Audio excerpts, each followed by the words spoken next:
चलो बेटा।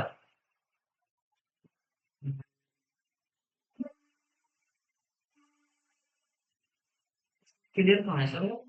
ये बराबर, क्लियर बराबर बराबर ठीक है। चाहिए हाँ। हाउस में वहीं पास में है ना सब। देखो बेटा, सीजन सर ने हैंडल के सैलरीज का इंट्रोडक्शन करा रखा है टेबल।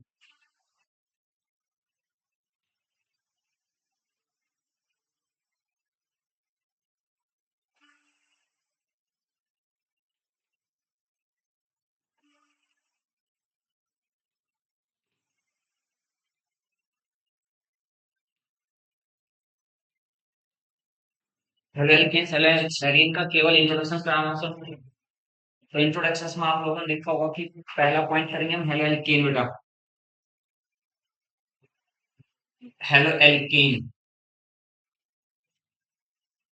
देखिए क्या होता है। एल्कीन है आपका एल्कीन। एल्कीन का अपने एच एटम को हटाना है, माइनस एच करना है, प्लस आपने एक्स करना है। तो ये आपका बना क्या है?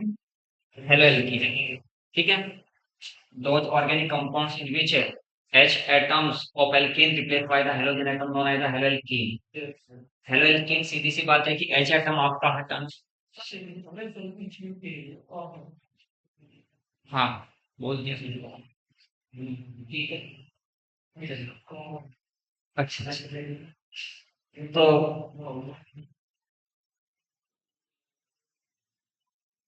ये आपका बना हेलोएल्कीन। सीधी सी बात है, when the H atom of alkane replaced by the halogen atom, haloalkene is obtained। उसके बाद सीधा सा आपको याद रखना बेटा, क्लासिफिकेशन हेडिंग डालेंगे, बोल रहा हूँ classification. Classification of hello alkene. जहां पर आपने लिखा बेटा हेलो एल्कीन। अब हेलो एल्कीन का क्लासिफिकेशन आपको करना, आपको क्लास में करना। देखिए पहला पॉइंट आपका, मैं कह रहा हूं mono halo alkene. Mono halo alkene. Second कह रहा हूं डाई हेलो एल्कीन। और फिर आपका try hello alkene. Try hello alkene. और चौथा जो आपका बेटा पॉइंट वो है tetra hello alkene. Tetra hello alkene. Four types हैं आपके, mono di tri and tetra. Mono में क्या कहना है आपको? सोच hello alkene which contains only one halogen atom. Mono का मतलब ये होता है, सबको पता है। और जिस हेलो एल्कीन में केवल सिंगल हेलोजन एटम होता है उसको कहते हैं मोनो हेलो एल्कीन। तो CnH2n प्लस वन इंटू आपका एक्स हो गया, क्या कहलाया? मोनो हेलो एल्कीन कहलाया। डाई हेलो एल्कीन में क्या कह दोगे? Those halo alkanes which contains two halogen atom. इसमें कितने हेलोजन एटम होंगे? टू। उसे क्या कहोगे आप? Di halo alkane. Di halo alkanes देखो कितने टाइप्स का, टू टाइप्स का मैं बता रहा हूँ आपसे। डाई हेलो एल्केन्स के टू टाइप्स आपके होते हैं बेटा, हो रहा हूँ। एक होता है geminal die halide. Geminal die halide, अगर दोनों हेलोजन एटम एक ही कार्बन एटम से अटैच हैं। If both halogen atom attached to the same carbon, then it is known as geminal dihalide. Gem dihalide भी कहते हैं किसी चीज को, जैम डाइहैलाइड। जेमिनल का शॉर्ट में जैम ही लिखते हैं, जैम डाइहैलाइड। ठीक है। अगर एडजेसेंट कार्बन से जुड़े हुए हैं दोनों हेलोजन एटम, अगर दोनों हेलोजन एटम एडजेसेंट कार्बन से जुड़े हुए हैं तो उसे क्या कहते हो आप? उसे कहते हैं विसिनल डाइहैलाइड। उसे कहते हैं विसिनल डाइहैलाइड। तो विसिनल को शॉर्ट में VIC लिखते हैं बस, विक डाइहैलाइड। विक डाइहैलाइड। तो क्लियर होगा, जैम डाइहैलाइड किसे कहेंगे, विक डाइहैलाइड किसे कहेंगे। तो अगर एक ही कार्बन पर दोनों हेलोजन एटम अटैच हैं तो उसे कहेंगे जेमिनल डाइहैलाइड। अगर एडजेसेंट कार्बन पर दोनों हेलोजन एटम अटैच हैं तो उसे कहेंगे विसिनल डाइहैलाइड कहेंगे उसे। ट्राई हेलो एल्केन्स में ट्राई हेलोकेन्स में अगर आपके एक ही कार्बन से 3 हेलोजन एटम अटैच हैं तो उसे क्या कहोगे? Try halo alkane. Try halo alkane के एग्जांपल आपका क्लोरोफॉर्म हो गया, ब्रोमोफॉर्म हो गया, आयोडोफॉर्म हो गया। ये सारे क्या है आपके? Try halo alkane. और तो सिंपल सी बात है कि देख लो कितने हेलोजन एटम किसी कंपाउंड में है।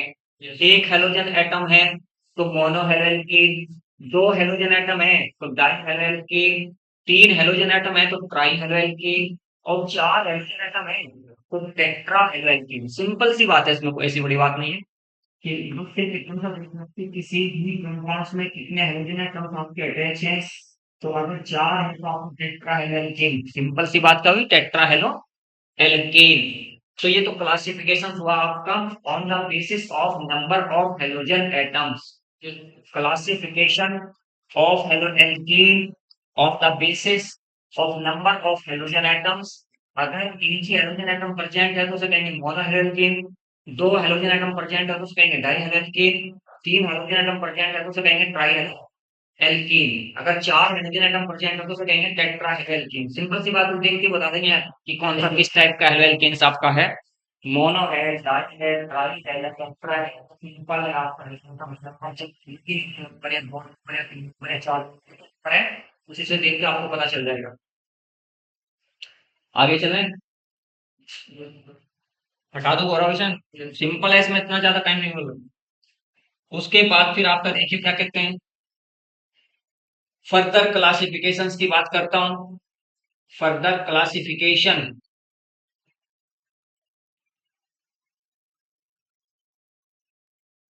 CH2 double bond CH single bond Cl, ये आपका ग्रुप कहता है विनाइल,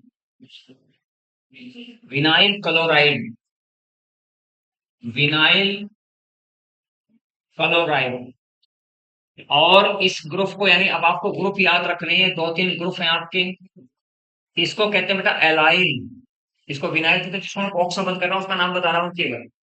इस बॉक्स वाले को आप विनाइल कहते हैं, इस बॉक्स वाले को आप एलाइल कहते हैं। ALLYL, allyl chloride, allyl chloride. Double bonded carbon से जुड़ने वाले कार्बन को एलाइलिक कार्बन कहते हैं। डबल बॉन्डेड कार्बन से जुड़ने वाले कार्बन को क्या कहते हैं? और एलाइलिक कार्बन कहते हैं। और एलाइलिक कार्बन से यदि हाइड्रोजन एटम जुड़ गया तो क्या कहेंगे? एलाइल, एलाइल कहेंगे। इसे क्या कहोगे? अगर यहाँ पर आपका CH2Cl, इसका नाम क्या हो जाएगा बेटा? Benzyl, BENZYL, benzyl chloride. क्या कहोगे? Benzyl chloride. क्योंकि बेंजीन रिंग से जुड़ने वाले कार्बन को क्या कहते हैं बेटा? Benzylic carbon, BENZYLIC, benzylic carbon कहते हैं। अब आप समझ लो, अगर डबल बॉन्डेड कार्बन से हाइड्रोजन एटम जुड़ा हुआ तो उसे विनाइलिक कार्बन कहेंगे। डबल बॉन्डेड कार्बन से बेंजीन रिंग से जुड़ने वाले कार्बन को क्या कहोगे? बेंजाइलिक। तो बेंजाइलिक कार्बन से क्या होता है? Benzyl chloride. एलाइलिक कार्बन से जुड़ा तो एलाइल क्लोराइड। Vinylic, vinyl. ये किस टाइप का हैलाइड है अगर मैं इसे पूछता हूं बताइए? इसका नाम, ये बता किस टाइप का हैलाइड हुआ? ये हुआ एलाइलिक क्लोराइड। क्यों? क्योंकि डबल बॉन्डेड कार्बन आपका ये है और इससे बड़ा कार्बन आपका बेंजाइलिक कार्बन है। बेंजाइलिक कार्बन से जुड़ने वाले कार्बन को क्या कहते हैं? Allyl, allyl. तो ये तीन अलग से याद रखना है कि vinylic chloride, vinyl chloride, allyl chloride, benzyl chloride. Clear होगी बात एकदम? आगे चलते हैं। नेक्स्ट है classification of mono halo alkane. Classification of mono halo alkene. Mono halo alkene कितने टाइप का होता है बेटा?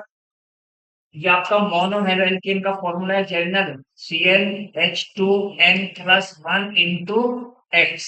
हर बंदे को पता है इस बात का। This the general formula of mono alkane CnH2n+1 into x. और ये थ्री टाइप्स का होता है बेटा आपका। एक आपका 1 डिग्री यानी प्राइमरी, दूसरा आपका सेकेंडरी मोनो एल्केन, और तीसरा आपका टर्सरी आपका। इसको क्या कहेंगे आप? जिस कार्बन से केवल एक ही कार्बन अटैच हो उस कार्बन को कहते हैं 1 डिग्री कार्बन। 1 डिग्री कार्बन से अगर आपका हेलोजन एटम अटैच हो गया तो कहेंगे इसको primary halo alkane. Primary halo alkane. और प्राइमरी हेलो एल्केन को आप लोगों को पता कि 1 डिग्री को ही प्राइमरी बोलते हैं। 1 डिग्री हेलो एल्केन को क्या बोलते हैं? तो प्राइमरी बोलते हैं। अगर जिस कार्बन से हेलोजन एटम जुड़ा हुआ है उस कार्बन से दो कार्बन जुड़ जाए बेटा। देखिए इससे जुड़ा हुआ है हाइड्रोजन एटम, इससे एक आपका कार्बन ये जुड़ा, एक आपका कार्बन ये जुड़ा, तो दो कार्बन आपके अटैच हुए। इसे क्या कहोगे आप? 2 डिग्री हेलो एल्कीन कहेंगे इसे। 2 डिग्री हेलो एल्कीन। अगर आपका जिस कार्बन से हेलोजन एटम जुड़ा हुआ बेटा उस कार्बन से कितने कार्बन जुड़ जाए? 3 कार्बन जुड़ जाए, तो उसे क्या कहोगे आप? 3 डिग्री हेलो एल्कीन। ये आपको याद रखना है क्योंकि बीच बीच में क्वेश्चन आता है कि SN1 SN2 रिएक्शन जब हम पढ़ेंगे कि कौन सा मोर रिएक्टिव है टुवर्ड्स SN1 रिएक्शन, कौन सा लेस रिएक्टिव है टुवर्ड्स SN2 रिएक्शन, तो आपको इनकी डिग्री का पता होना चाहिए कौन सा किस डिग्री का मोनोएल्कीन है। 1 डिग्री, 2 डिग्री, 3 डिग्री तीनों का आपको पता होना चाहिए। ठीक है। तो ये आपका मोनोहेलोस्टीन्स आपको फर्दर डिवाइड किया गया है कितनी क्लास में? ये 3 में। प्राइमरी हेलोएल्कीन, सेकेंडरी हेलोएल्कीन, टर्सरी हेलोएल्कीन आपको पता चल गया। यानी सीधी सी बात है, आपको तो उस कार्बन का पता करना है जिस कार्बन से आपका अटैच है। ये आपके हेलोजन एटम है, तीनों हेलोजन एटम आपके कार्बन से अटैच है, तो देखो आपका यानी जो हेलोजन एटम जिस कार्बन से जुड़ा हुआ उस कार्बन की डिग्री कितनी है ना? अगर मान लीजिए मेरे केवल एक रिलेटिव है तो मैं 1 डिग्री का, 2 रिलेटिव है 2 डिग्री हो गया मैं, 3 रिलेटिव है तो 3 डिग्री हो गई। यानी जितने मेरे रिलेटिव है उनको डिग्री डिटरमाइन करते हैं, सीधी सी बात है। तो और मेन यहाँ कार्बन कौन सा है? मेन कार्बन वो कार्बन है जिस कार्बन से हाइड्रोजन एटम अटैच है, क्योंकि हम पढ़ रहे हैं हाइड्रोजन। तो आपको देखना है कि मेन कार्बन कौन सा है। मेन कार्बन वो है जिससे हाइड्रोजन एटम आपका अटैच है। तो उस कार्बन की डिग्री डिटरमाइन करनी है आपको जिस कार्बन से आप हाइड्रोजन एटम अटैच है। क्लियर हुई बात ये? आगे चलो। पॉइंट आपका फिर बेटा preparation. Preparation of hello alkene. Preparation of hello alkenes. देखिए प्रिपरेशंस में सबसे पहले मैं एक सिंपल सी बात लिखता हूँ, from halo alkene, from alkane लिख रहा हूँ। पहला प्रिपरेशंस किससे कर रहा हूँ? फ्रॉम एल्केन लिख रहा हूँ बेटा। किससे बना रहा हूँ? एल्केन से। अब गौरव अगर मेरे पास मीथेन है, मीथेन को मैं Cl2 के साथ ट्रीट कर रहा हूँ क्लोरीन के साथ, तो क्लोरीन के साथ लाइट की प्रेजेंस में ट्रीट करूंगा तो बना क्या आपका? CH3 आपका Cl बना, CH3Cl प्लस आपका HCl।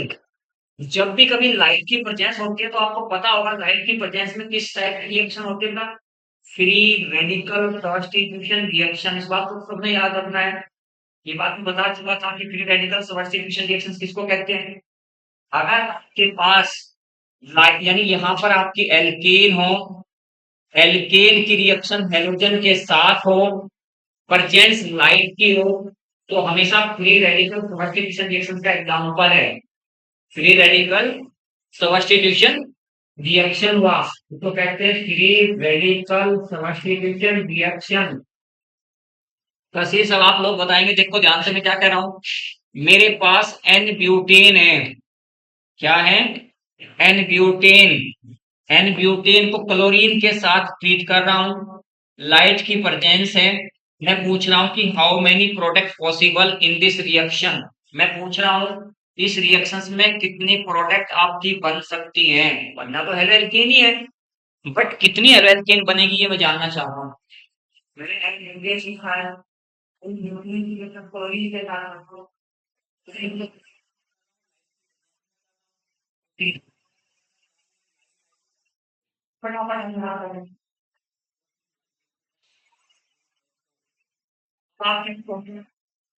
उसी हिसाब को सिर्फ इतनी सी बात याद रखनी है बेटा, यहाँ देखना कि सर एल्केन में जितने टाइप के H एटम होंगे उतनी ही प्रोडक्ट बनेगी। एल्केन में जितने टाइप के H एटम है उतनी प्रोडक्ट बनेगी। ये आपका प्राइमरी कार्बन, पता चल गया तो प्राइमरी कार्बन है। ये आपका प्राइमरी कार्बन, ये आपका सेकेंडरी कार्बन, ये भी आपका सेकेंडरी कार्बन। तो 2 टाइप के कार्बन है, यानी पहला कार्बन लास्ट वाला कार्बन तो एक जैसा हो गया और बीच के दोनों कार्बन एक जैसे हुए। पहला कार्बन और फोर्थ कार्बन एक जैसे। किसी एक एच एटम को रिप्लेस करना हाइड्रोजन एटम के द्वारा, एक ही बात हुई। और बीच के दोनों कार्बन एक जैसे हैं तो यहाँ भी किसी एक एच एटम को रिप्लेस करूंगा किसके द्वारा, हेलोजन के द्वारा। अब हो रहा क्वेश्चन पूछा है कि ठीक है सर आपने 2 प्रोडक्ट बना दी, यहाँ प्रोडक्ट आपकी 2 बनी। क्यों 2 बनी? क्योंकि 2 टाइप के एच एटम है इसलिए 2 बनी है। जितने टाइप्स के एच एटम होते एल्केन के अंदर उतनी प्रोडक्ट बनती। क्वेश्चन पूछा जाता है नीट में, in the following equation how many product possible. पूछा जाता है कि एल्केन दे दी, एल्केन की रिएक्शन क्लोरीन के साथ लाइट की प्रेजेंस में कर रहे हैं। फिर उसमें पूछते हैं कि how many product possible in the following reaction. हाँ पूछते हैं कि निम्न अभिक्रिया में कितनी क्रियाफल संभव है। ठीक है, तो आपको पता करना है एच एटम का। इस आगे क्वेश्चन अभी पूछा जा रहा है कि हम कितने एच एटम पॉसिबल होंगे इस सदन में।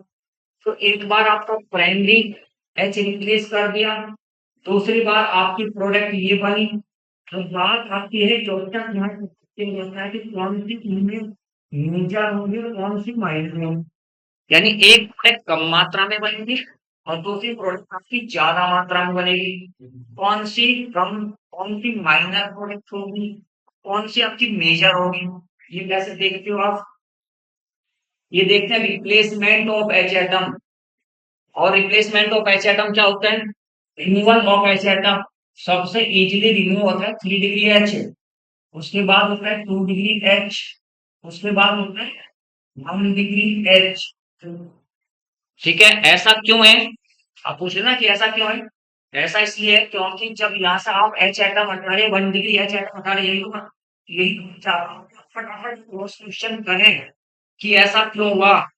यहाँ से आपने जब मैंने फ्री रेडिकल सब्स्टिट्यूशन रिएक्शंस की मैकेनिक्स बताई थी, मैंने क्या बना फ्री रेडिकल। तो यहाँ जब मैं 1 डिग्री एच हटा रहा हूँ तो ये फ्री रेडिकल बना। जब मैं 2 डिग्री एच हटा रहा हूँ जिसकी डिग्री 2 है, जब उस एच को हटा रहा हूँ तो यहाँ पर क्या बना आपका 2 डिग्री फ्री रेडिकल बना। तो मोर स्टेबल फ्री रेडिकल कौन सा है?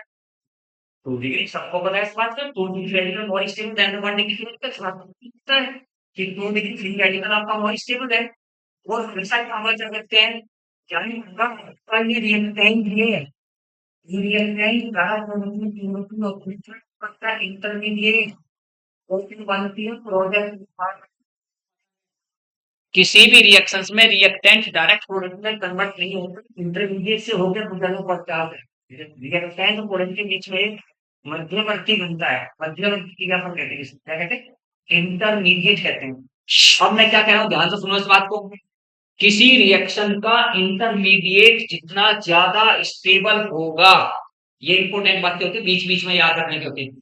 किसी रिएक्शन का इंटरमीडिएट जितना ज्यादा स्टेबल होगा, प्रोडक्ट उतनी ही ज्यादा बनेगी। यानी अमाउंट ऑफ प्रोडक्ट किस पे डिपेंड कर रहा है? अमाउंट ऑफ प्रोडक्ट डिपेंड कर रहा है स्टेबिलिटी ऑफ इंटरमीडिएट पर। क्लियर हुई बात? यानी स्टेबिलिटी ऑफ इंटरमीडिएट पर डिपेंड करती है कि प्रोडक्ट कम बनेगी या प्रोडक्ट ज्यादा बनेगी।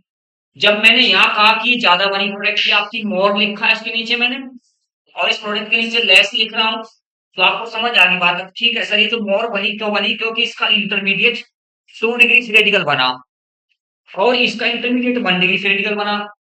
तो जिसका इंटरमीडिएट 2 डिग्री रेडिकल बना तो इसका मतलब 2 डिग्री रेडिकल आपका मोर स्टेबल होता है। ये आपको पता है, बेसिक सी बात है, है ना? क्यों क्यों बना ये बात सोच लीजिए। आपसे मैंने बता रखा हाइपर कंजुगेशन, पढ़ाया था ना हाइपर कंजुगेशन। मैंने कहा था कि ओड इलेक्ट्रॉन कार्बन से जुड़ने वाले कार्बन को अल्फा कार्बन कहते हैं। ये बात आपसे कह रखी है।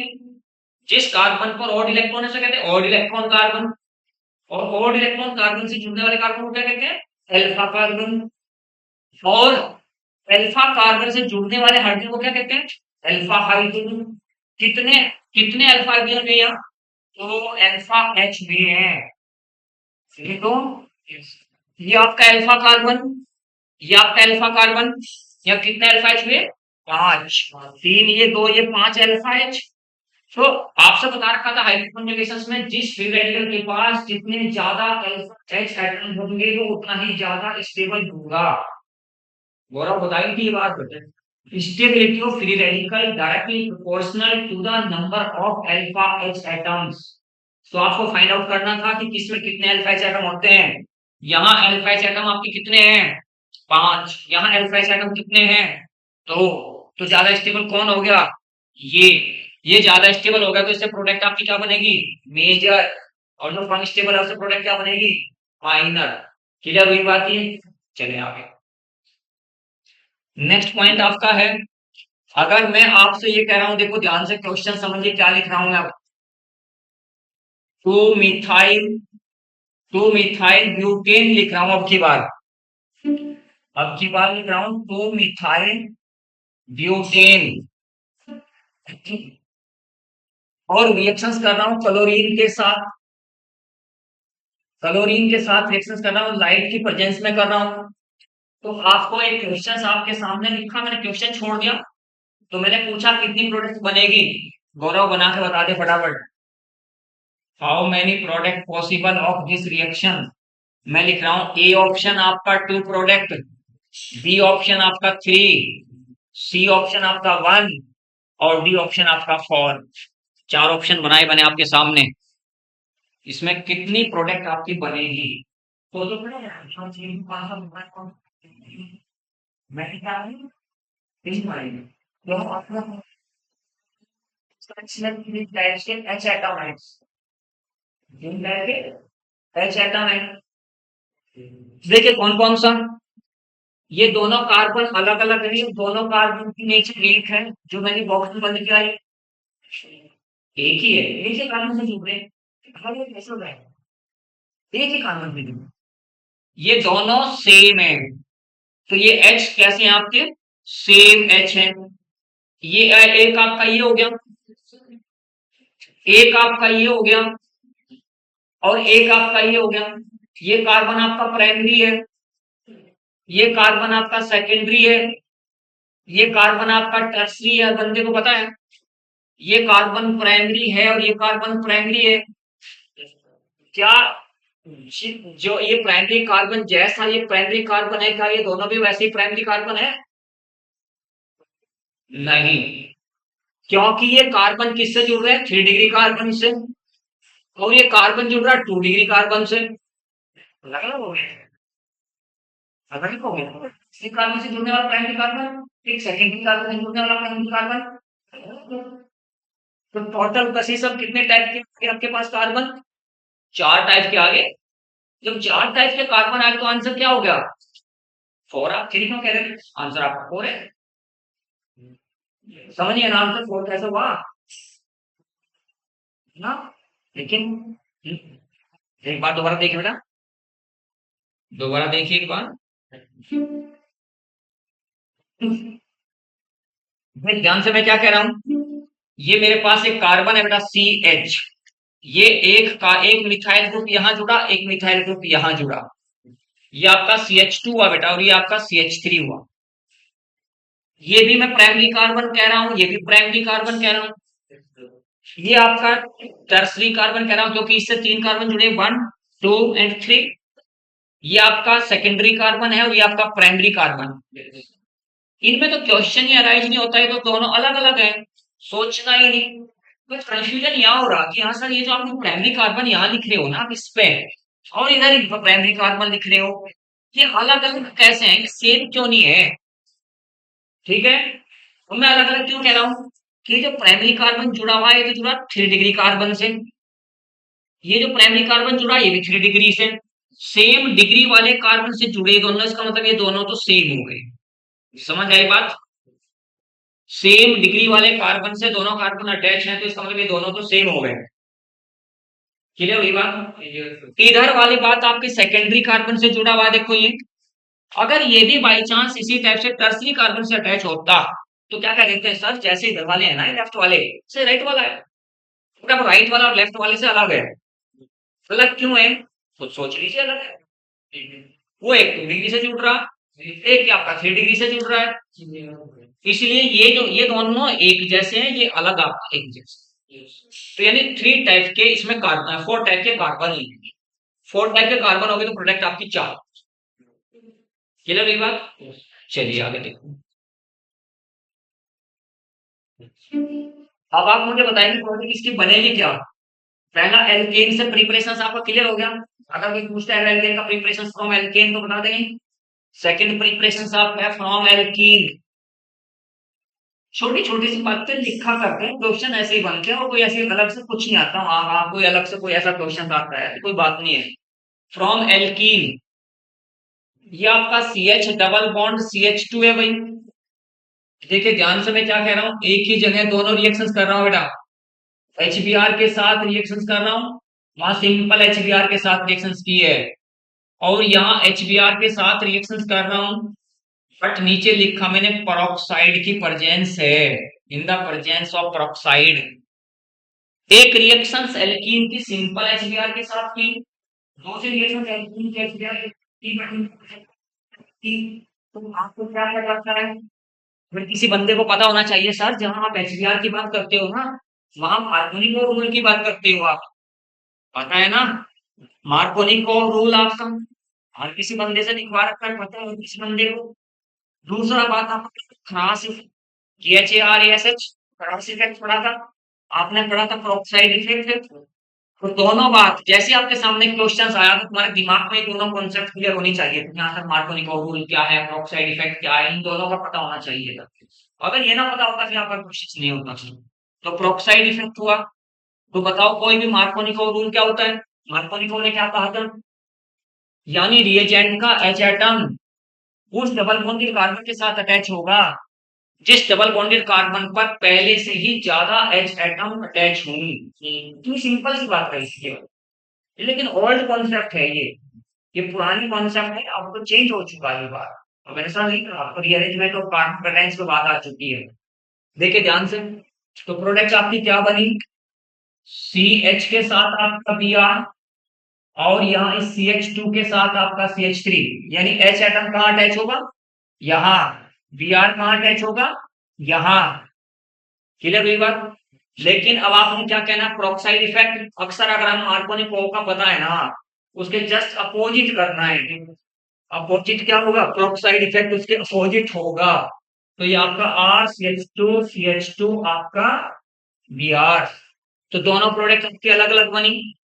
मार्कोनिको में 2 डिग्री अगेल्केन बना, इसमें आपका 1 डिग्री अगेल्केन बना। दोनों प्रोडक्ट आपकी क्या हुई, अलग अलग। दोनों प्रोडक्ट आपके डिफरेंट हैं। क्लियर है। चलिए मुझे क्वेश्चंस आपके सामने ही लिख रहा हूँ, क्वेश्चंस बताएंगे आप लोग। अब हो रहा हूँ किसी से क्वेश्चंस पूछ रहा हूँ, अलग से क्वेश्चंस नहीं पूछता है, और क्वेश्चंस है नीट में।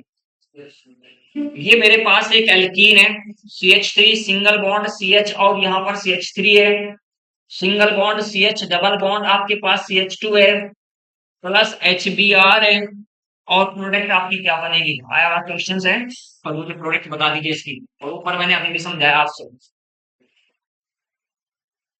ये आया हुआ क्वेश्चन, ऐसे क्वेश्चन पूछे जाते हैं। तो आपके पास एल्कीन है, एल्कीन को ट्रीट कर रहे हैं HBr के साथ, HBr के साथ ट्रीट करने पर एल्कीन आपकी बनेगी। तो वो क्या, कौन सी एल्कीन बनेगी आपकी, बस ये क्वेश्चन मैं बता रहा हूँ। दो प्रोडक्ट, दोनों में से कौन सा आंसर होगा ये आप लोग बताएंगे मुझे। दोनों में से आंसर कौन सा है वो आप मुझे बताएंगे। दोनों प्रोडक्ट भी बना रहा हूँ, आप लोग समय देखेंगे। CH3, CH के साथ CH3, CH के साथ Br, और यहाँ आपका CH3। रसिस मैंने क्या कहा कि हाँ ठीक है सर, मार्कोनिक और रूल आपने अप्लाई करा है, इस H एटम को उस डबल बॉन्डेड कार्बन से जोड़ दिया जिस डबल बॉन्डेड कार्बन पर पहले से ही H एटम जुड़े हुए हैं, फिर इस Br को उस डबल बॉन्डेड कार्बन के साथ जोड़ दिया जिस पर कम H एटम जुड़े हुए हैं। ये मार्कोनिक और रूल है। मान लीजिए किसी साइंटिस्ट ने कोई नियम दे दिया, इसने कोई नियम बना दिया, नियम तो फिक्स रहेगा, उसमें कोई चेंज तो होना नहीं। तो ठीक है, दूसरी प्रोडक्ट में क्या कह रहा हूँ, दूसरी प्रोडक्ट मैं ये कह रहा हूँ कि हमारे पास दूसरी प्रोडक्ट ये बनी है। और आपकी क्या दोनों प्रोडक्ट पॉसिबल है या एक प्रोडक्ट आपकी पॉसिबल है? दोनों है। लेकिन कौन सी मेजर है कौन सी माइनर है ये आपने बतानी है। ऊपर वाली। देखो मैं क्या कर रहा हूँ जस्ट उसके अपोजिट हो गया तभी क्वेश्चन पूछा गया हो। क्वेश्चन पूछा भी क्यों गया आपके दिमाग में चल रहा सब पहले वाली मेजर है। जबकि मैं क्या कह रहा हूँ पहले वाली माइनर है। मैं क्या कह रहा हूँ पहले वाली माइनर है बेटा। पहले वाली प्रोडक्ट आपकी माइनर है और ये सेम तो नहीं आवाज है फर्स्ट कुछ बोल रहा है।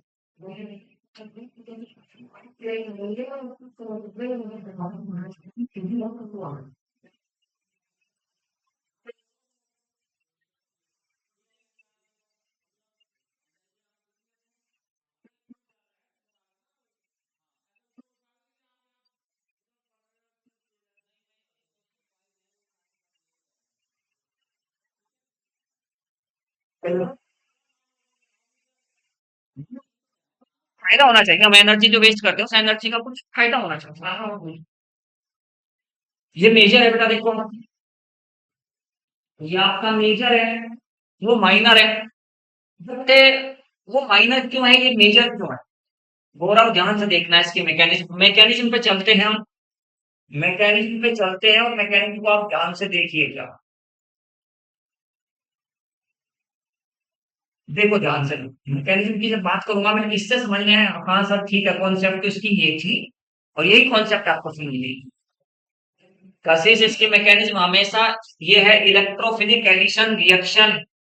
हमेशा इस बात को याद रखना है बेटा इलेक्ट्रोफिलिक एडिशन रिएक्शन ना कि इलेक्ट्रोफिलिक एडिशन रिएक्शन।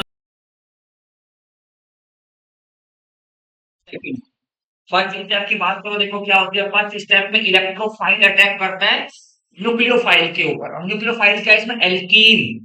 तो यहाँ आपका CH3 सिंगल बॉन्ड CH के साथ आपका CH3 CH डबल बॉन्ड आपका CH2 प्लस आपका यहाँ H प्लस आयन हो गया।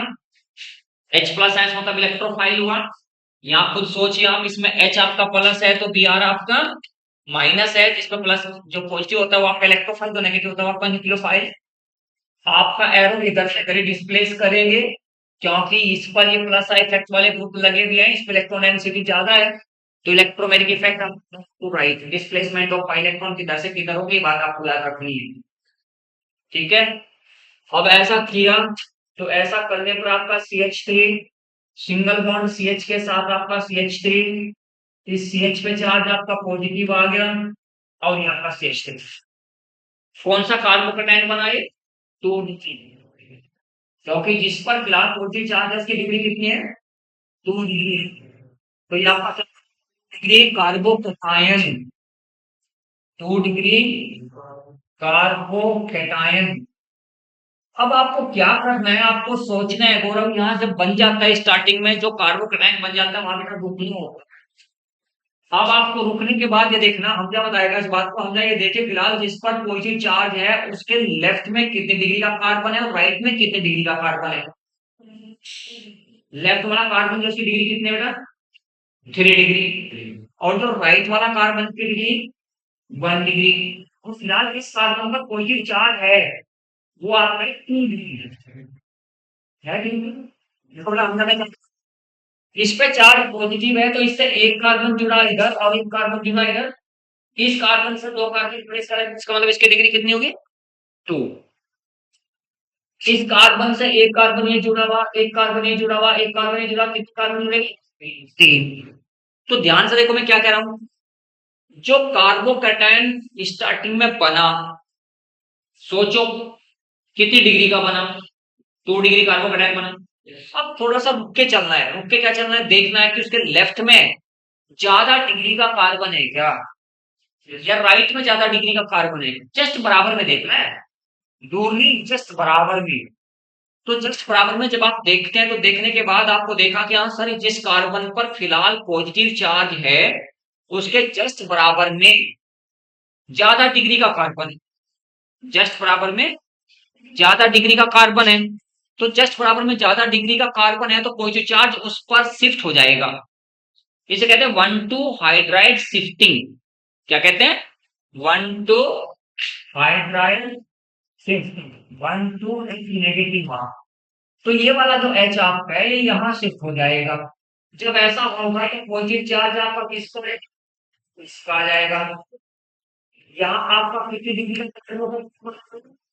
3 डिग्री कार्बोकैटायन बना।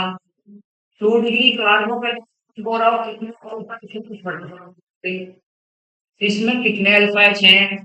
इसमें मैं कह रहा हूँ 4 अल्फा एच हैं। कितने कहा मैंने?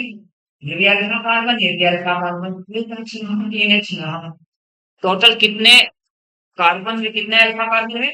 4 आपके। इधर देखो कितने होंगे आपके? ये भी अल्फा कार्बन, ये भी अल्फा कार्बन, ये भी अल्फा कार्बन। 3 और 3 6 और 2 आपका 8। कितने अल्फा एच हुए यहाँ पर? 8। जिस कार्बोकेटाइंस में जितने ज्यादा अल्फा एच होंगे उतना ही ज्यादा क्या होगा? स्टेबल होगा। क्लियर हुई बात? तो कौन ज्यादा स्टेबल है? 3 डिग्री कार्बोकेटाइन मोर स्टेबल है 2 डिग्री कार्बोकेटाइन। क्यों है पता चल गया। तो अभी अभी क्या बताया था आप लोगों को? सही बात अभी आप बता के जा चुके हो कि रिएक्टेंट जब प्रोडक्ट में कन्वर्ट होता है तो उससे पहले इंटरमीडिएट बनता है तब बाद प्रोडक्ट बनती है।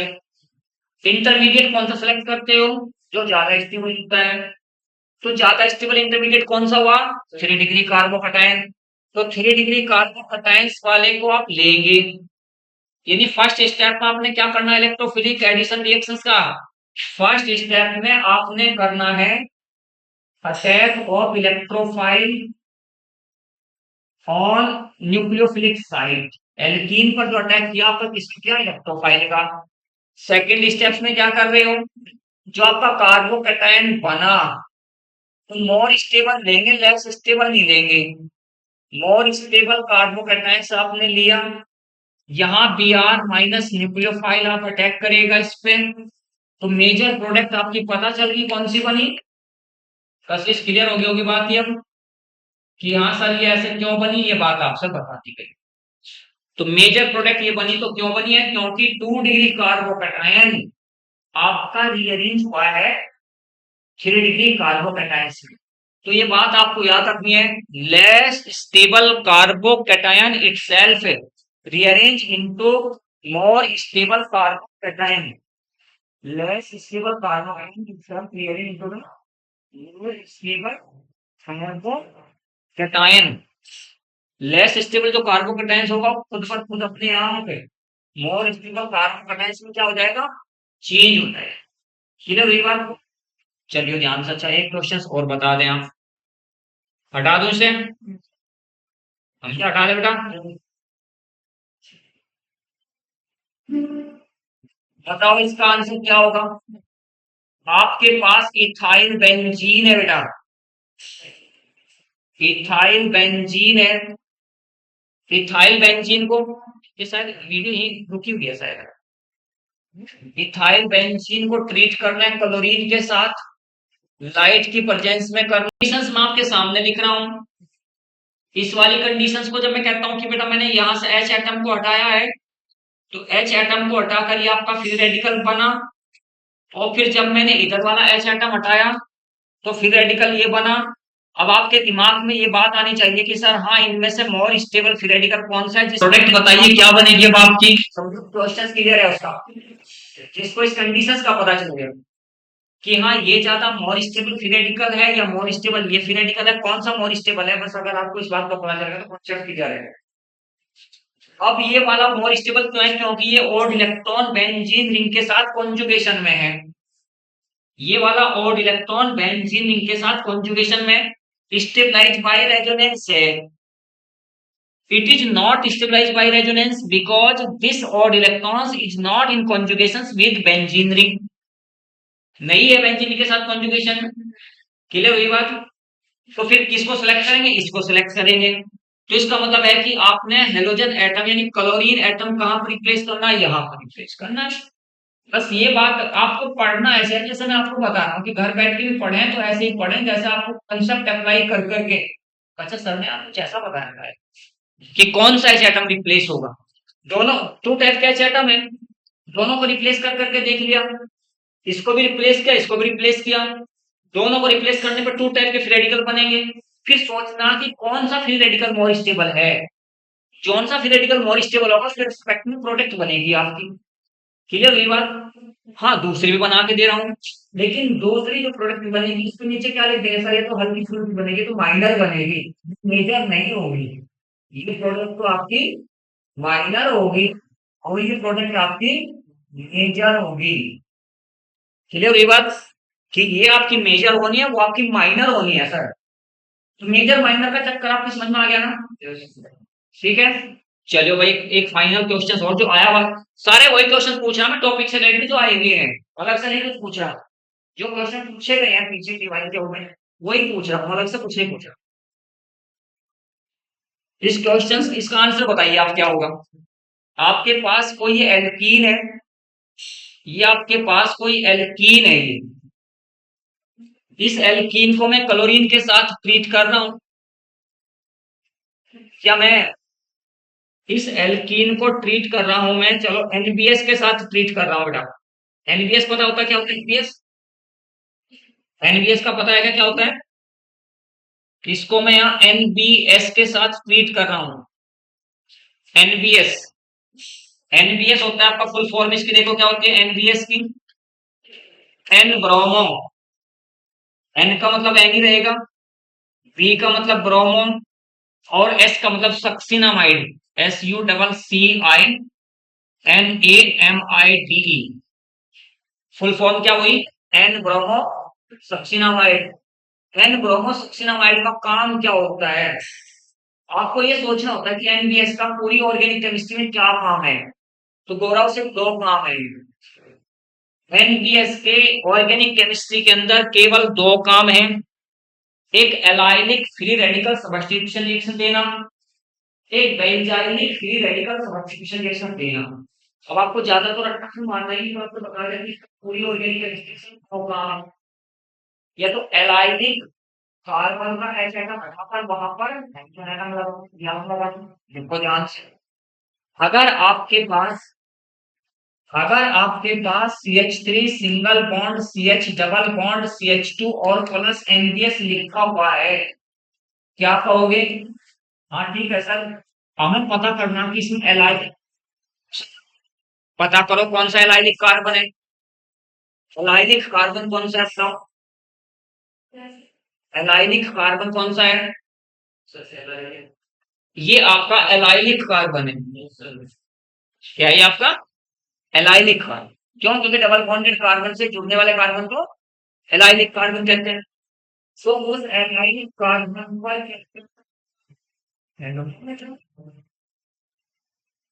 बात समझ आई क्या? यहाँ बताओ बेटा, एलाइलिक कार्बन कहाँ, कौन कौन से एलाइलिक कार्बन है इसमें? ये भी एलाइलिक है बेटा। इसकी डिग्री क्या है बोल रहा हूं? 2 डिग्री एलाइलिक है, 2 डिग्री एलाइलिक, क्योंकि इस एक का भी रचना, एक का भी रचना, इसका ये भी एलाइलिक है क्या बेटा? ये भी एलाइलिक है, क्योंकि डबल बॉन्डेड कार्बन से जुड़ रहा है कार्बन भी। इसकी डिग्री कितनी है बेटा? नहीं, एक यहाँ कार्बन, एक यहाँ कार्बन, एक यहाँ कार्बन, ये 3 डिग्री एलाइलिक है। और जिस कार्बन की ज्यादा डिग्री होगा उसका ज्यादा डिग्री फिरेनिकल बनाएगा। तो यहाँ प्रोडक्ट आपकी क्या बनेगी? बस ऐसे में इतने इसी इसलिए आज इतने आराम से पढ़ा रहा कि जितना भी पढ़ाऊं उतना सारा समझ में आया आज आप लोगों को। ये भी बनेगी प्रोडक्ट, साइड में प्रोडक्ट ये भी बननी है, आप ये नहीं कहेंगे कि आज भी बनने की बनेगी, ये भी, ये माइनर बनेगी। क्लियर? और ये आपकी मेजर बनेगी। ठीक है। एनबीएस हमने ध्यान से देखा, दोबारा बता रहा हूँ एक बार, एनबीएस का वर्क क्या होता है? हटा दो बेटा, कसी हटा दो, लिखो, कोई फटाफट लिखो, नोट करो सारी बातें।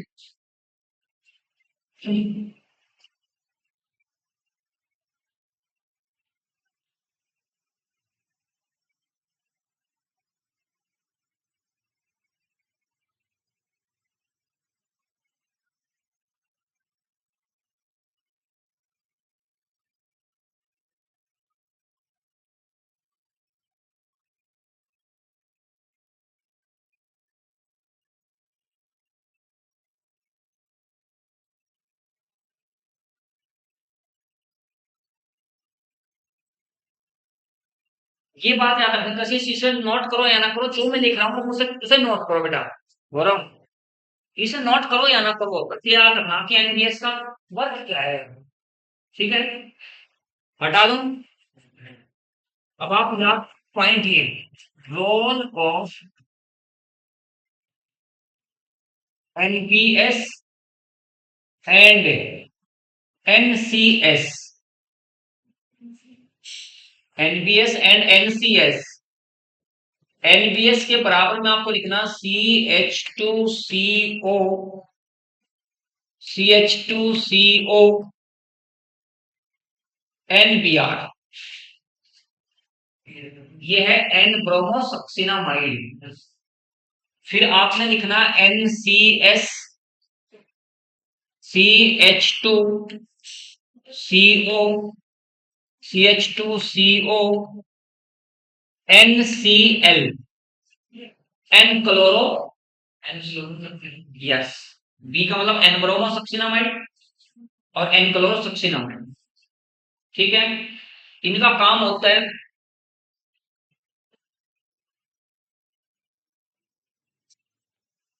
NBS and NCS give allylic and benzylic, allylic and benzylic substitution reaction, allylic and benzylic substitution reaction। बस इतनी सी बात याद रख। NBS and NCS gauge allylic and benzylic substitution reaction। अब आपके सामने ये क्वेश्चंस है, आपके सामने टोलुइन है, ये आपके सामने टोलुइन लिखी है, पैरों पर एनबीएस लिखा है, प्रोडक्ट बता दो क्या बनेगा।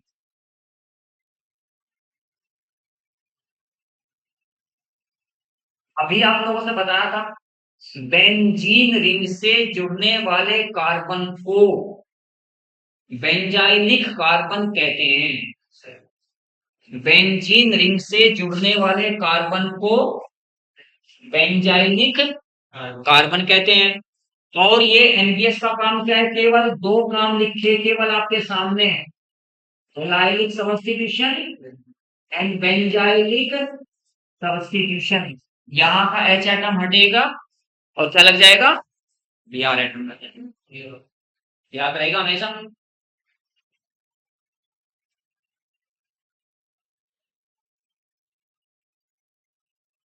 ऐसे नोट करके बस ऐसे याद, ज्यादा वो कुछ नहीं आता। इनका रोल क्या है, एनबीएस का क्या काम है, एनसीएस का क्या। आगे चलें।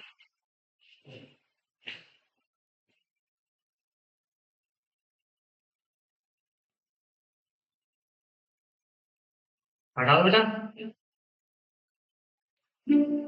तीसरा प्रिपरेशन है बेटा, एल्कीन से हो गया, एल्कीन से हो गया। अब आपका नंबर है फ्रॉम एल्कोहल, फ्रॉम एल्कोहल। अगर आपके पास ROH है plus NaBr plus H2SO4, reactions आपको बनानी है R single bond Br plus NaHSO4 plus आपका H2O।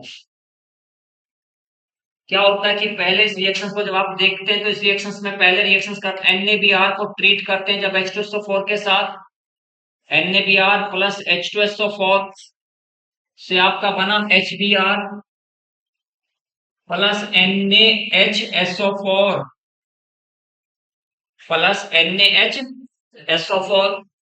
फिर अब आप रिएक्शंस करते हैं अल्कोहल के साथ, HBr की रिएक्शंस करते हो, वाटर आपका निकल गया, R सिंगल बॉन्ड आपका Br बना प्लस आपका H2O निकला, जोड़ दीजिए, वही रिएक्शन आएगी। वही रिएक्शन आएगी जो ओपन थी। NaBr को H2SO4 के साथ ट्रीट करने पर आपका बनता है HBr plus sodium hydrogen sulphate NaHSO4 जोड़ा तो वही करेंट हमारे आपको बन गया। फिंकेलिस्टीन रिएक्शंस कितनों के याद है? ये तो लिख देंगे सीधा सा, ये रिएक्शन ये आपकी प्रोडक्ट यहां बन गई। ठीक है, नंबर चौथा जो प्रिपरेशन आपका है, तीसरा हो गया, चौथा आपका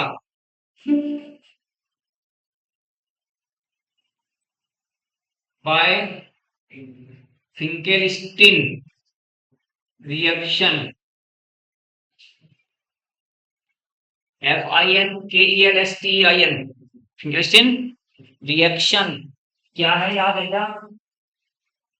bye this reactions alkyl iodide is prepared.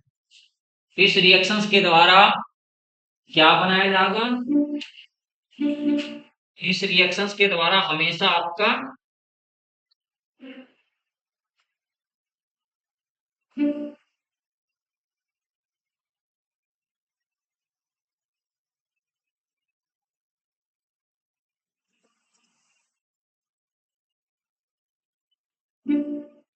आप आर सिंगल बॉन्ड Cl या Br, मर्जी आप, चलो अलग अलग करके लिखते हैं, एक साथ में लिखते हैं। Plus Na plus Na dry acetone, क्या होता है पे dry acetone, R single bond R plus NaCl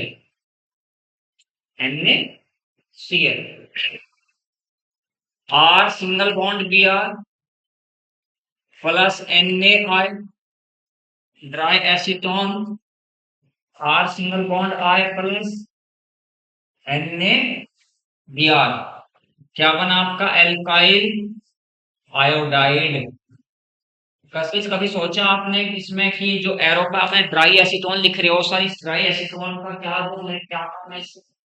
सोचना है कि ड्राई एसीटोन आप लिख रहे हो तो ड्राई एसीटोन का क्या काम है?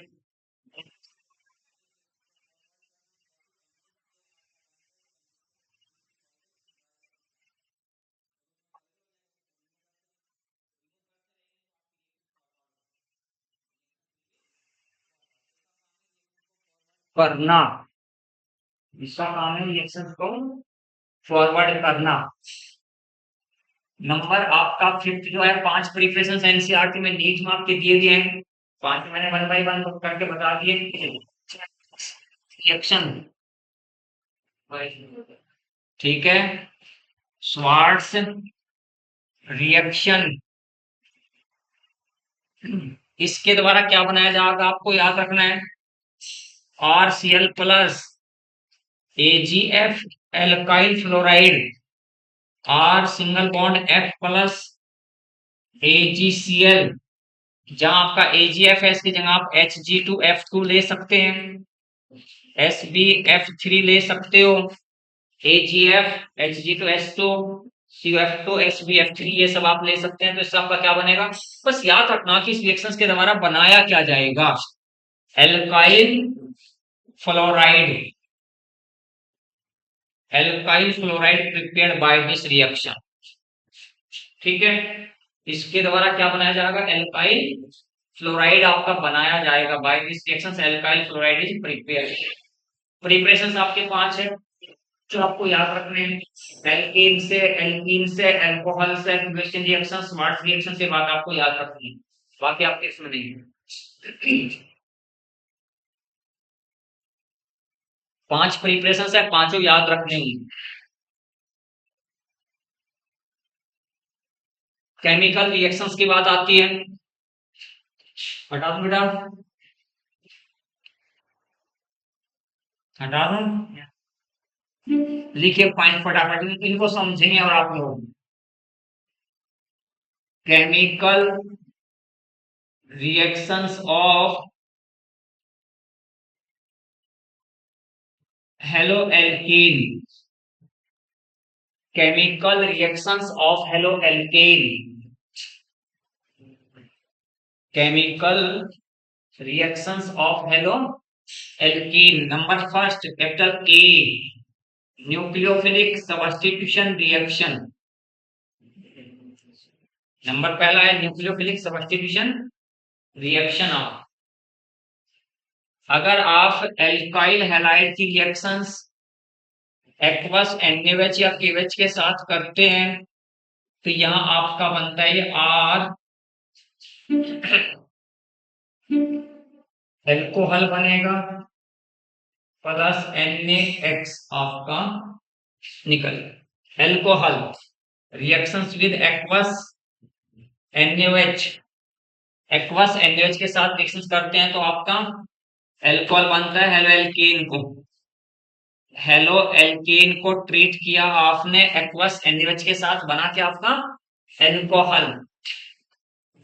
नेक्स्ट आप बताएंगे भाई R single bond X plus NaCN, कशिश में किसके साथ ट्रीट कर रहा हूं?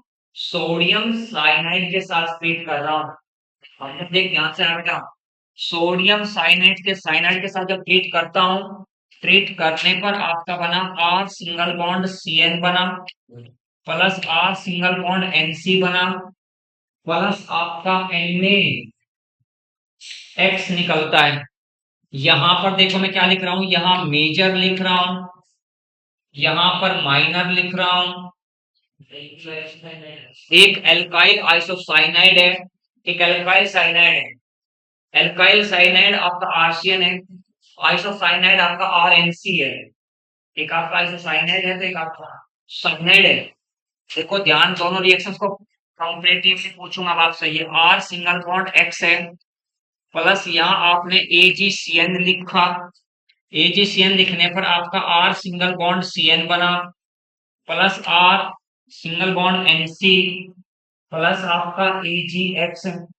अब देखो मैंने कशिश इसको चेंज कर दिया बेटा, जहां मेजर लिखा था पहले वहां पर अब मैंने माइनर लिखा है, और जहां माइनर लिखा था वहां पर आपकी मेजर बनी है।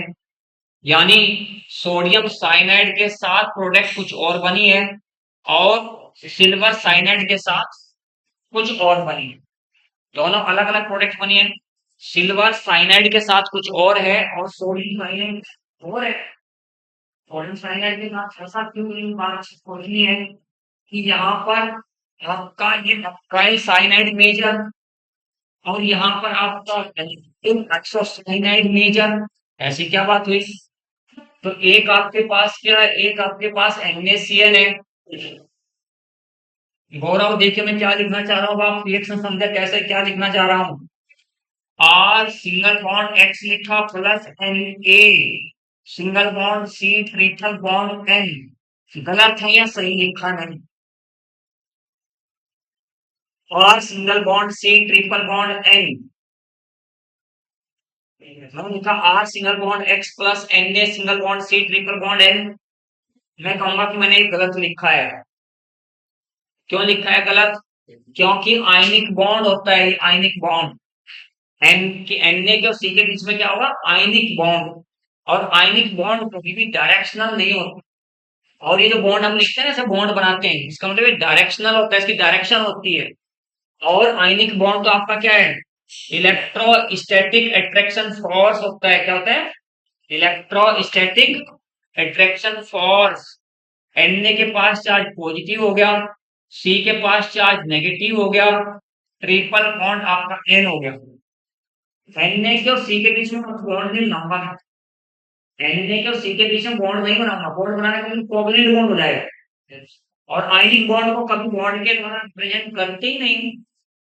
ठीक है, NaCl अगर लिखना होगा तो Na सिंगल बॉन्ड Cl नहीं लिखा जाएगा, Na प्लस Cl माइनस ऐसे कभी नहीं लिखा जाएगा। Na सिंगल बॉन्ड Cl नहीं लिखा जाएगा क्योंकि आयनिक बॉन्ड है। अब देखिए यहाँ पर आपका, आप क्या कह रहे हो कि ठीक है सर NaCN में 2 न्यूक्लियोफिलिक साइट होगी भाई। न्यूक्लियोफिलिक साइट कितनी होगी? 2। न्यूक्लियोफिलिक साइट आपका ये डेल्टा पॉजिटिव हुआ, ये डेल्टा नेगेटिव हुआ। अलग से चलो नीचे लिखता हूं, R single bond X partial positive तो पार्शियल आपका नेगेटिव हुआ, प्लस सी के साथ negative charge triple bond N आपका। अब ये साइट भी इस पर अटैक कर सकती है और ये साइट भी अटैक कर सकती है। अब गौरव आप सोच के बताइए कि किसका अटैकिंग रेट ज्यादा है, कार्बन का या नाइट्रोजन का? किसकी न्यूक्लियोफिलिसिटी ज्यादा है? कार्बन की इलेक्ट्रोनेगेटिविटी कम होती है। कार्बन अपना clear easily carbon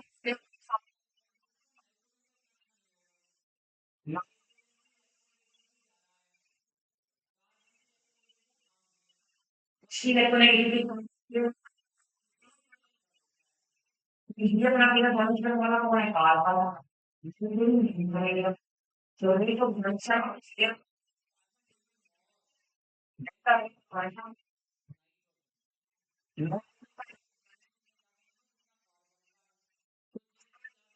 spectrum product क्या होगी? ज्यादा बनेगी। तो यहाँ R single bond C triple bond N, फिर आपका बनेगा था R single bond N coordinate bond. जब एन अटैक एन सी बनेगा, जब सी अटैक करेगा तो सी एन बनेगा। R single bond C triple bond N. Clear हुई बात कि अटैक कौन कर रहा है, ये बात यहाँ हुई। तो ये तो क्लियर होगा हाँ सर, ये तो पता चल गया ये मेजर क्यों बना, ये मेजर क्यों बनी ये बात पता चली। अब बात आती है देखो ध्यान से दूसरे वाली, अब दूसरी रिएक्शन समझिए आप, नीचे वाली रिएक्शन सब आप समझिए।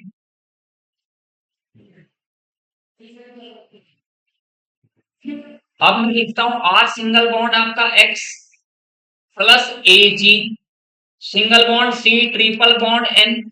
ऐसे तो मैंने लिख दिया बस,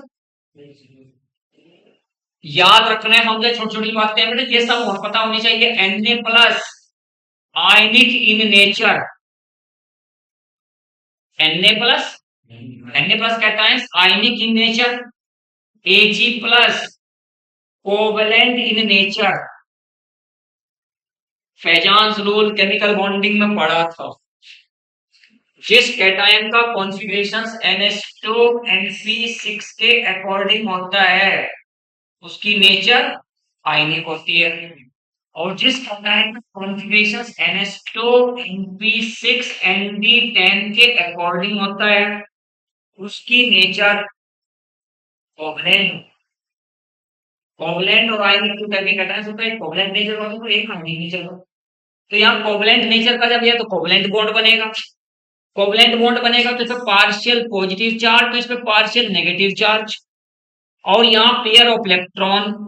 अब खुद आप सोचिए बेटा, जो बैठी हैं लड़कियां खुद सोचिए कि जब इसके पास पार्शियल नेगेटिव चार्ज है, पार्शियल का मतलब क्या होता है? पार्शियल का मतलब तो ये मामूली सा आंशिक, हिंदी में कहते हैं पार्शियल को आंशिक कहते हैं, थोड़ा सा। और कोइंसिडेंस का मतलब क्या हुआ? आपका कि थोड़ा सा अंश है इलेक्ट्रॉनों का, थोड़ा तो ये तो दोनों होगा। डोनेशन कार्बन और नाइट्रोजन में किसका ज्यादा है आप पूछ रहे हो? कि कार्बन का पूरा क्लियर ब्लैकनेस मिल गया, कार्बन को पार्शियल में सिर्फ नेगेटिव चार्ज हो तो आंतरिक में नेगेटिव। आपको फिर समझ आई बात? ठीक है साहब ना, रेट ऑफ डोनेशन जो है ना पेयर ऑफ इलेक्ट्रॉन्स इसका ज्यादा है, जिसका ज्यादा है उसके रिस्पेक्ट में ही तो आपकी प्रोडक्ट क्या बनेगी? मेजर बनेगी उसके रिस्पेक्ट में। तो यहाँ पे R single bond N coordinate bond C plus आपका R single bond C N plus आपका ए जी एक्स। ये बात समझ आई क्या? क्लियर हुई ना? तो ऐसे याद रखना होता है कि हाँ सर AgCN में ऐसी क्या बात है कि NC मेजर बनता है, और NaCN में ऐसी क्या बात है कि RCN मेजर बनता है। ठीक है, उतारो फटाफट। ये इसका मेजर है, ये इसका मेजर है।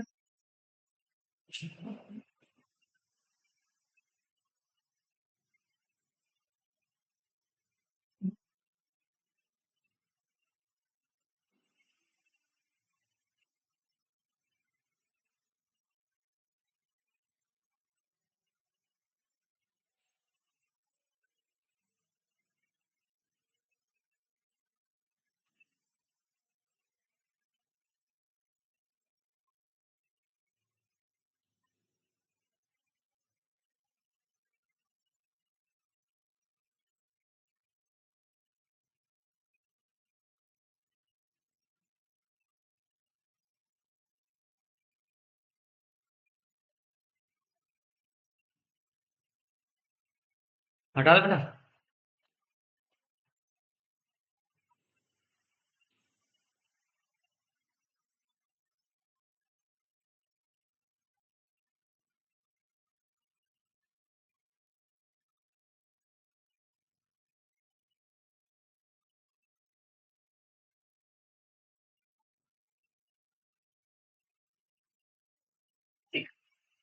आगे बताइए बात। आपके पास आर सिंगल बॉन्ड एक्स है, एक आपका एन ए NO2 या KNO2 एक ही बात होती है, और दूसरा आपका AgNO2 प्रोडक्ट बना। जब Na NO2 को देखते हैं तो Na plus O negative N double bond O NO ऐसे लिखते हैं। और फिर यहां जब लिखना होगा Ag single bond O NO, यहाँ पार्शियल पॉजिटिव तो पार्शियल नेगेटिव, इसके पास पेयर ऑफ इलेक्ट्रॉन है। अब फिलहाल इसमें तो रेट ऑफ डोनेशन किसका ज्यादा होगा? इसका ज्यादा होगा। इसमें रेट ऑफ डोनेशन किसका ज्यादा होगा? इसका ज्यादा होगा सब। तो यहाँ जो प्रोडक्ट आपकी मेजर जो प्रोडक्ट बनेगी RON डबल बॉन्ड O ये बनेगी, प्लस एक्स, मैं माइनर वाली नहीं लिख रहा हूँ, मेजर ही लिख रहा हूँ। और दूसरे वाले में आपकी प्रोडक्ट बनेगी RNO2, क्योंकि जब N डोनेट करेगा अपना पेयर एल्काइल ग्रुप को, तो N एल्काइल ग्रुप से जुड़ेगा तो RNO2। जब O डोनेट करेगा अपना पेयर तो क्या बनेगा? R2N ना। अगर O अपना पेयर डोनेट कर रहा है तो RONO, जब N अपना पेयर डोनेट कर रहा है तो RNO2, प्लस यहाँ पर आपका होगा AgX, प्लस RNO2 माइनर बनेगी यहाँ पर माइनर, और यहाँ RONO ये माइनर। समझ आई क्या बात? केवल स्ट्रक्चर का पता होना चाहिए कि सर NaNO2 में Na के रो के बीच में आयनिक बॉन्ड है, AgNO2 में याद रख रहे हैं बात आप अच्छे से, Na plus O negative single bond N के पास पेयर डबल बॉन्ड O, ये NaNO2 की ऐसे स्ट्रक्चर। यहाँ आयनिक बॉन्ड हुआ, बॉन्ड यहाँ पर आपका आयनिक है, Ag single bond O single bond N double bond O, अंतर बहुत ज्यादा है तो इससे आपको पता चलेगा। ठीक है, जो बताना चाह रहे हैं आप समझ आ गए बात, क्या बताना क्या चाहते हैं कि NaNO2 में O के पास नेगेटिव चार्ज है, पेयर ऑफ इलेक्ट्रॉन्स O अपना डोनेट करेगा, AgNO2 का अपना पेयर कौन डोनेट करेगा? N डोनेट करेगा। Rate of donation of pair of electrons N का ज्यादा है AgNO2 में, rate of donation of pair of electrons O का ज्यादा है किसमें? NaNO2 में। तो ये आपका यहाँ पर ये मेन प्रोडक्ट है, इसका नाम बताएगा कौन बताएगा? एल्काइल किसे कहते हैं? इसको कहते हैं एल्काइल नाइट्राइट। इसे कहते हैं एल्काइल नाइट्राइट, इसे कहते हैं नाइट्रो एल्केन, नाइट्रो एल्केन याद रखो। एक एल्काइल नाइट्राइट है तो एक नाइट्रो एल्केन। ये क्लियर हुई बात? आगे हटा दोगे बेटा? समझे? उतार रहा थोड़ा थोड़ा, नहीं तो उतार रहा, समझता रहे तो आगे क्या करना, समझता रहे मुझे सारी में बोल रहा हूँ कि हाँ ऐसे कैसे होता है। आगे चलिए देखे पॉइंट आपका, हटने बेटा।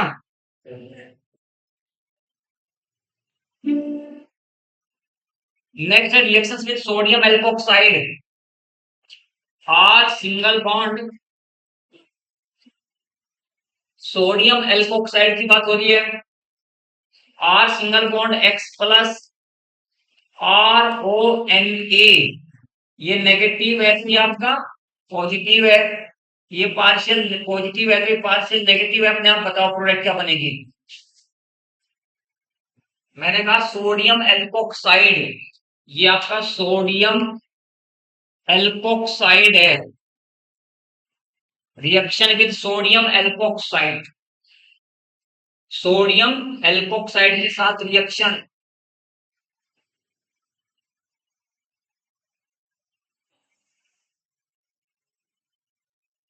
भाई ये नेगेटिव इसके पास अटैक करेगा और ये नेगेटिव पॉजिटिव के पास चला जाएगा, तो बना क्या आपका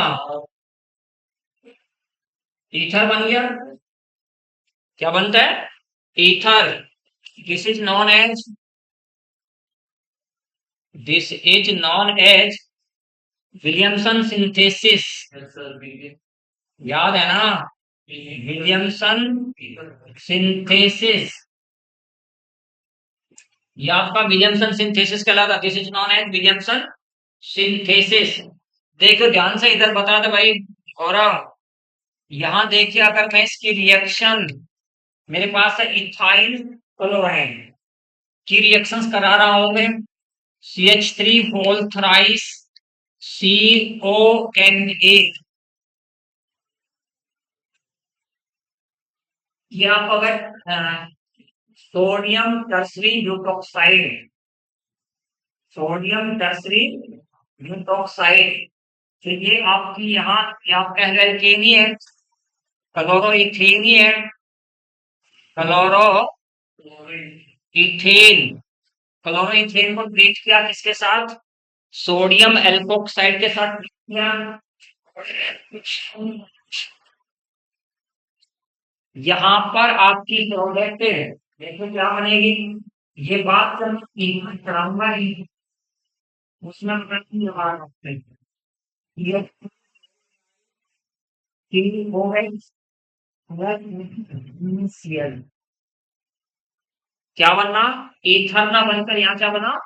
यहाँ तीन बनी है। बनना तो ईथर ही चाहिए था। डेल्टा पॉजिटिव है तो डेल्टा नेगेटिव है। इस नेगेटिव को यहाँ अटैक करना चाहिए था, इस नेगेटिव को यहाँ चला जाना चाहिए था। बनना तो ईथर चाहिए था, बट ईथर नहीं बना। ये बात जब हम आपसे कह रहे हैं कि पूरा टॉपिक आपका विलियमसन सिंथेसिस ईथर में, विलियमसन सिंथेसिस कहाँ है? ईथर में, जब सब चैप्टर में। तो वहां ध्यान रखेंगे इस बात को आप, कि किस कंडीशंस में ईथर बनेगा और किस कंडीशंस में आपका एल्कीन बनेगा। इस बात को याद रखना है, आपको बताएंगे, इस बात को अच्छे से समझाएंगे। नेक्स्ट पॉइंट आपका रिएक्शन विद अमोनिया। ये तो जनरल सी बात है, इसको तो कोई रिएक्शंस विद अमोनिया कोई नहीं पूछता इन बातों को। तो R single bond X plus NH3, यहां पर बना आपका R single bond NH2 plus HX plus HX। इसको फिर रिएक्शन कराते हैं, आपस में रिएक्शन कर जाता है, फिर से NH के साथ ट्रीट करते हैं, तब आइसोलेट करते हैं, तब सेपरेट करते हैं एमाइंस को। ये आपका 1 डिग्री एमाइन बना। फिर 1 डिग्री एमाइंस रिएक्शन करेगा दोबारा किसके साथ? हेलोएल्केन के साथ। 2 डिग्री एमाइन बनेगा, HX निकलेगा। फिर 2 डिग्री एमाइंस फिर रिएक्शन करेगा किसके साथ? 2 डिग्री एमाइंस फिर हेलोएल्केन के साथ रिएक्शन करेगा। 3 डिग्री एमाइन बनेगा। फिर आपका 3 डिग्री एमाइंस फिर रिएक्शन करेगा किसके साथ? हेलोएल्केन के साथ। तो बनेगा क्या? R4NX। N आपका पॉजिटिव है, X आपका नेगेटिव है। इसे बोलते हैं quaternary, quaternary ammonium salt. Quaternary ammonium salt कहलाता है ये। 1 degree amine, 2 degree amine, 3 degree amine, इसे बोलते हैं अमोनोलाइसिस ऑफ हेलोएल्केन। क्या कहते हैं?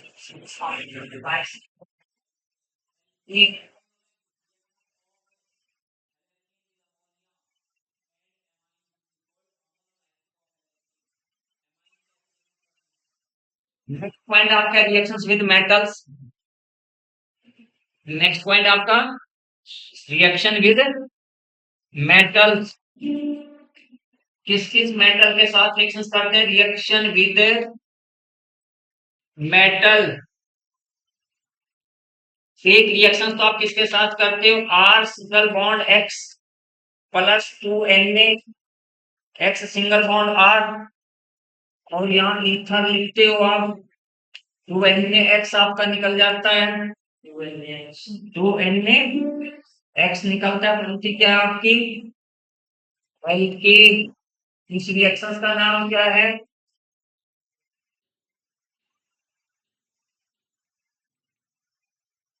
बोलो। Bourse reaction. इस रिएक्शन का नाम क्या है बेटा? वोल्स रिएक्शन कहते हैं इसको। इसको कहते हैं वोल्स रिएक्शन कहते हैं।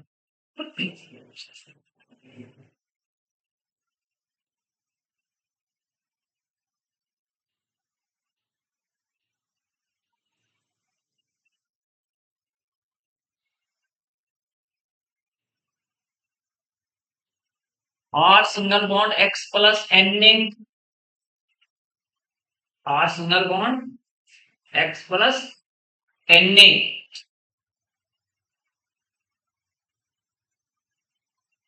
Are N A X minus,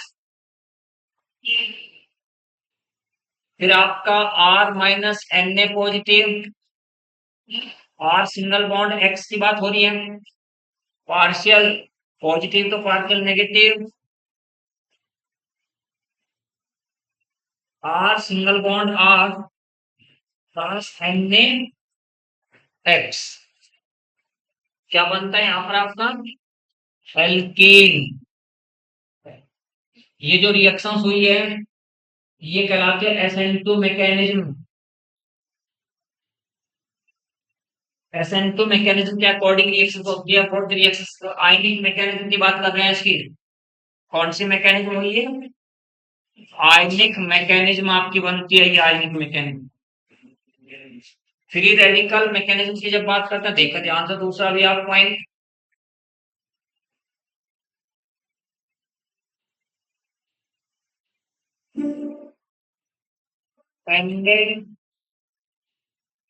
Na plus plus आपका electron, R single bond X plus electron, एक इलेक्ट्रॉन इसका यहाँ चला गया तो एक इसके पास यहाँ और एक इलेक्ट्रॉन एल्काइल केमिकल बने माइनस लिखेंगे। ठीक है, अगर यहाँ 2 से मल्टीप्लाई करेंगे 2 2 आपका, दो एल्काइल केमिकल आपस में कंबाइन होंगे, आर सिंगल बॉन्ड आर आपको, ये इंपॉर्टेंट बात है, इसमें आपको सोच के चलना होता है। ये इंपॉर्टेंट बात है मैकेनिज्म, सीधी सी बात ये है। देखो ध्यान से मैं क्या कहना चाह रहा हूँ। बोर्ड्स रिएक्शंस विद मेटल की बात जो हो रही है आपकी, यहाँ पर आपके पास CH3 सिंगल बॉन्ड Cl है प्लस 2 Na लिखा plus Cl single bond CH3, arrow पर आपने ईथर की प्रेजेंस में लिखा है। तो आप क्या करें कि सर वे दोनों कार्बन जुड़ेंगे आपस में जिनसे आपका हेलोजन एटम जुड़ा हुआ है, और ये Cl से Cl तक आपका निकल गया, तो यहाँ product of carry CH3 single bond CH3 plus 2 NaCl। क्या ऐसा पॉसिबल है क्या, संभव है क्या? देखो ऐसा संभव होता तो फिर हम रिएक्शन से बनाते। यहाँ पर मेरे पास एक Cl यहाँ लिखा हुआ मैंने इसके साथ, एक Cl मैंने इसके साथ यहाँ लिखा, एरो पे लिखा 2Na, नीचे लिखा ईथर, तो जो आपकी प्रोडक्ट बनती है वो प्रोडक्ट आपकी ये बनती है, और प्लस आपका क्या निकलता है? 2NaCl। तो यहाँ ये वाला कार्बन, जैसे ये कार्बन इस कार्बन से जुड़ा था, वैसे ये कार्बन इस कार्बन के साथ डायरेक्ट जुड़ गया। जैसे ये कार्बन उस कार्बन के साथ डायरेक्ट लिंक हुआ, ऐसे ये कार्बन इस कार्बन के साथ लिंक होता है सीधा सीधा, तो आपके पास ये प्रोडक्ट बनता है। बट ये हमेशा हमेशा ऐसा नहीं होगा,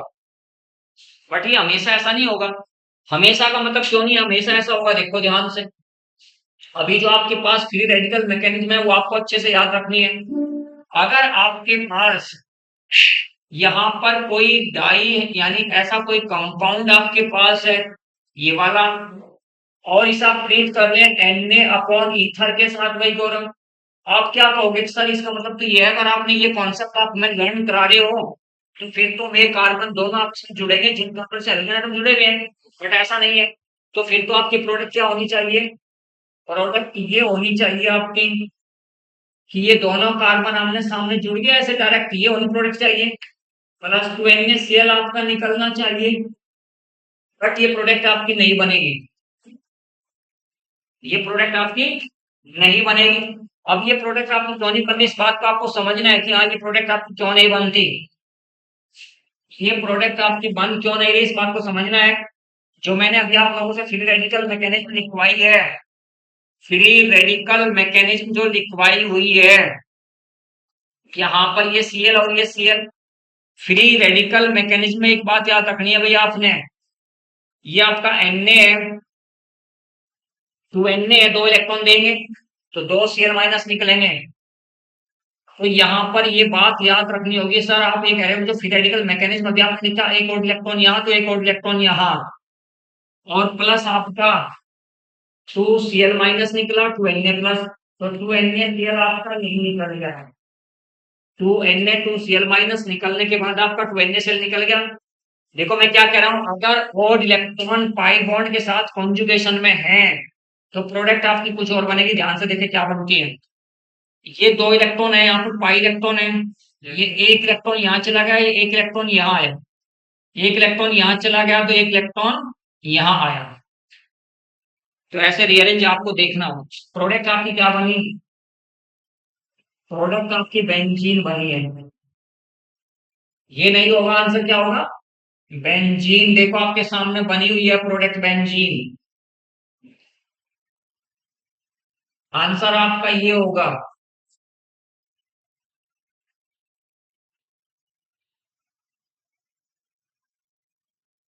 प्रोडक्ट आपकी बेंजीन बनेगी, नहीं कि आपका सीधा सीधा जो कार्बन से आपके जुड़ेंगे वो नहीं अपने आमने सामने जुड़ेंगे, याद रखना है। प्रोडक्ट बताइए क्या बनेगी आपकी, हटा दो बेटा। चलो इसे बताइए, इसमें आंसर आपका क्या होगा।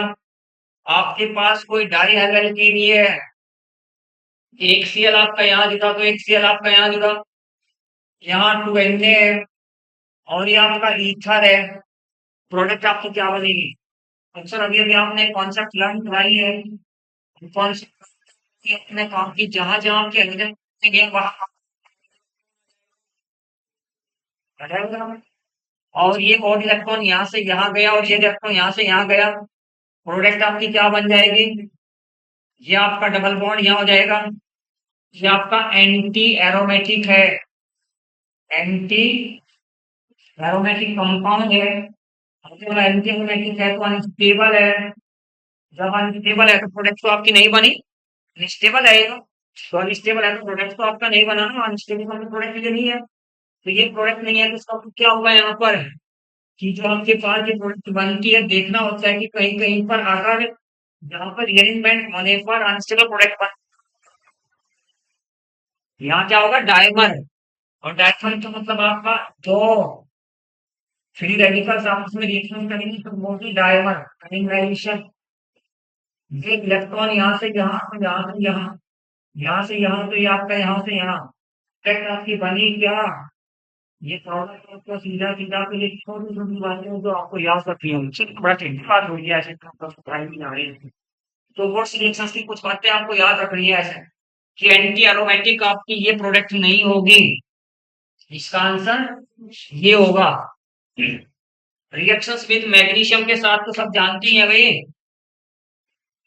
लास्ट रिएक्शन से reactions with magnesium.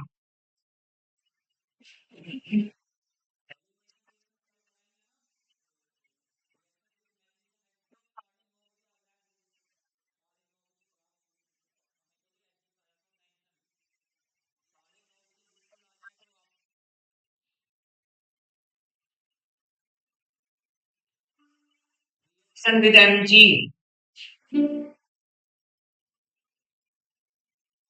Reaction with magnesium, क्योंकि रिएक्शंस विद मेटल्स की बात चल रही है, तो ये R single bond X plus Mg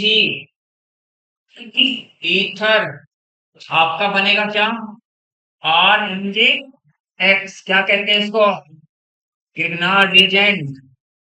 गिरनार्ड reagent में हमेशा याद रखना है, अगर ये आपका गिरनार्ड रिएजेंट है, अगर ये आपका गिरनार्ड रिएजेंट है तो इसके बीच में ये पार्शियल नेगेटिव चार्ज है, पार्शियल पॉजिटिव चार्ज, क्योंकि कार्बन क्या है, नॉन मेटल है, और मैग्नीशियम क्या है, तो मेटल है, तो नॉन मेटल पर नेगेटिव चार्ज और मेटल पर पॉजिटिव चार्ज, तो याद रखना चाहिए।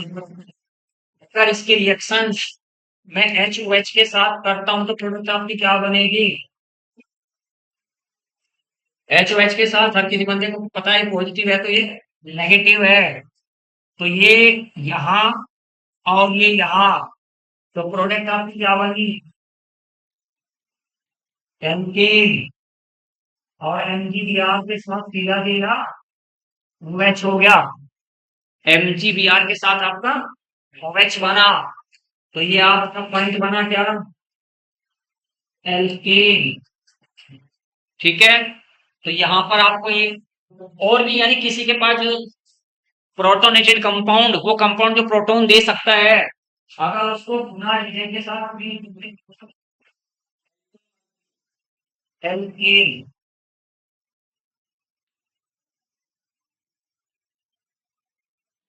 नेक्स्ट आपका है तीसरा पॉइंट। पहला पॉइंट आपका न्यूक्लियोफिलिक सब्स्टिट्यूशन रिएक्शन, दूसरा पॉइंट आपका रिएक्शंस विद मेटल हो गया, तीसरा पॉइंट आपका है एलिमिनेशन रिएक्शन, एलिमिनेशन रिएक्शन। कल के दो टॉपिक रहेंगे, थोड़ा सा घर से पढ़ आया करो, कशिश पे समझ आती है सारी बातें, एनसीईआरटी थोड़ा उठाकर पढ़ना है।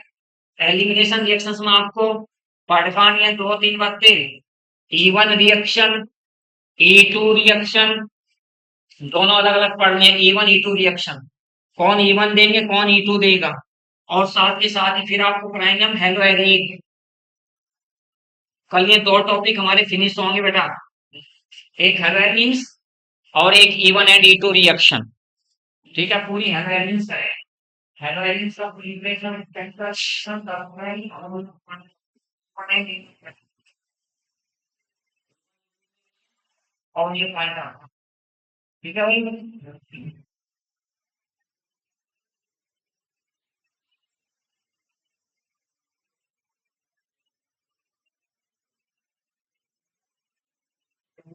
कहाँ है, कहाँ पर लिंक फॉलो